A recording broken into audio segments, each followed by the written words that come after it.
On October 17, 2015, a rising star entered the boxing ring. His name was Prichard Colón, young, undefeated, full of fire and dreams. That night, he was fighting live on national television with millions watching. But within hours, the fight would be over. Not just the match, not just his career. His entire life would change forever. Illegal blows, a referee's failure, a young man collapsing in a locker room, and a family left holding on to hope against impossible odds. This is the heartbreaking yet inspiring story of Prichard Colón, the boxer who never gave up.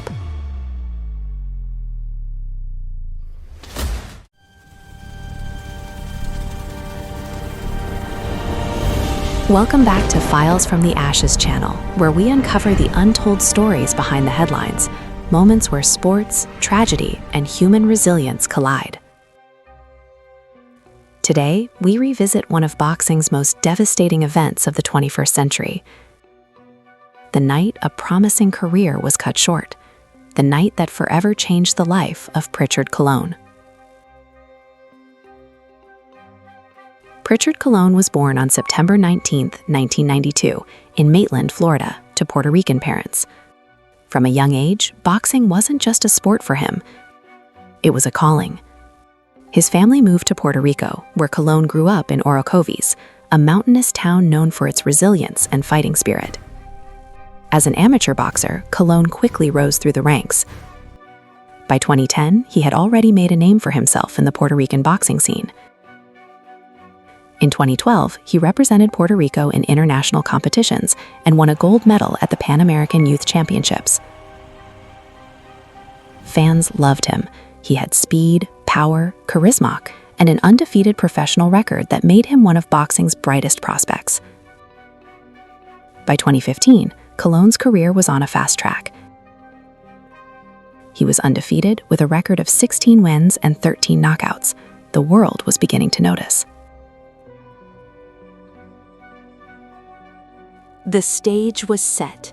Location, Eagle Bank Arena in Fairfax, Virginia. Event, a nationally televised card on NBC Sports. Opponent, Terrell Williams, another undefeated fighter.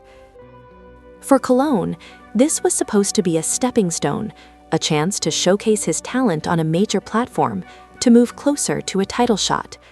But almost immediately, something went wrong. Throughout the fight, Williams landed illegal rabbit punches, blows to the back of the head and neck.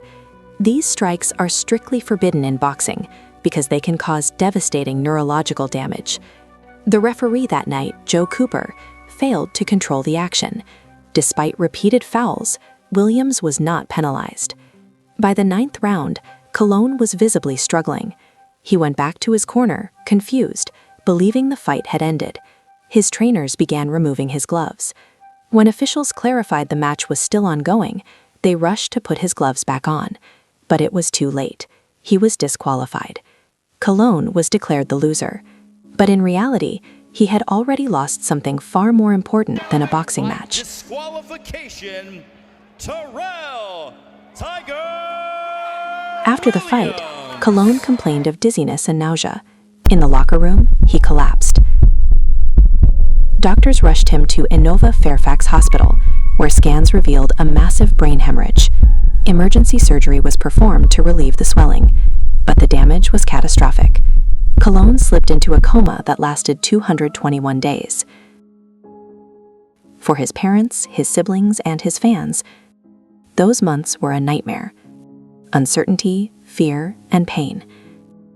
Every day they prayed he would open his eyes. And when he finally did, the world realized this was not the same young man who had entered the ring just months earlier.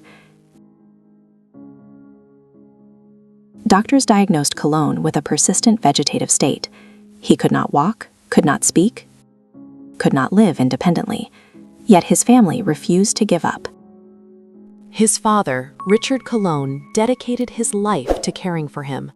Therapy, rehabilitation, constant medical attention, it became their daily battle. Over the years, Prichard began showing small signs of progress.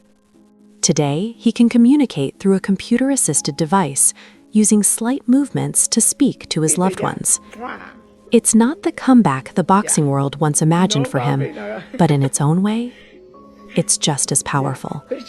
Because Prichard Colón is still here, still fighting. The tragedy sparked outrage across the boxing world. Critics blamed referee Joe Cooper for failing to stop the illegal punches. They also questioned the ringside doctors and officials who allowed the fight to continue despite Colón's visible distress. Many asked, could this have been prevented? The incident also reignited debates about the dangers of boxing itself. How much risk should fighters be forced to endure for the sake of entertainment? Colón's case became a rallying cry for reform, greater protection for athletes, stricter enforcement of rules, and more accountability for referees and trainers. His father became a prominent voice, carrying protest signs, speaking to the media, and reminding the world of the devastating consequences of neglect.